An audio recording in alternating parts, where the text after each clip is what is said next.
বহু লোকের কথা আপনারা জানেন, তারা তাদের সন্তানদেরকে কষ্ট করে তারা মানুষ করেছে, এখন অন্য জায়গায় থাকে। ইভেন তাদের মৃত্যুর সময় তাদের ফিউনারেল প্রেয়ার, তাদের জানাজায় পর্যন্ত তারা উপস্থিত হতে পারে না। আমি সেই জন্য বলছি, আমরা এখন একটা এক্সোটিক একটা ম্যাটেরিয়ালিজমের মধ্যে বসবাস করছি। আপনাদের সন্তানরা যেন আপনাদের মাধ্যমে এই শিক্ষা যেন তারা না পায়, আপনাদের কাছ থেকে তারা দিনই শিক্ষা পাক। আপনার ঘরটাকে এমন বানান না যে আপনার ঘরটাকে ঢুকলেই মনে হবে এটা মসজিদ টাইপ। কেবল কি আপনি মসজিদে গিয়ে আল্লাহকে স্মরণ করবেন?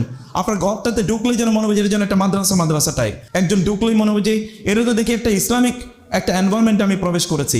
যিনি আসলেন তিনি আপনার ঘরে ঢোকার পর একটা দাওয়াত পেলেন।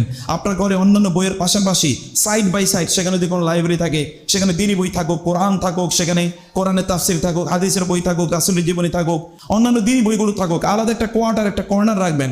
ওইখানে গেলেই তারা মনে করবে না আমি একটা ইসলামিক কর্নারে এসে, ওদের একটা ফিল তৈরি হলো, একটা অনুভূতি তৈরি হলো। ওইখানে গিয়ে তাকে নিয়ে কোরআন তেলাওয়াত করুন, তাকে নিয়ে সেখানে গিয়ে রাসূলুল্লাহ সাল্লাল্লাহু আলাইহি ওয়াসাল্লামের জীবনী পড়ুন, সাহাবায়ে কেরামের জীবনী তাদেরকে বলুন।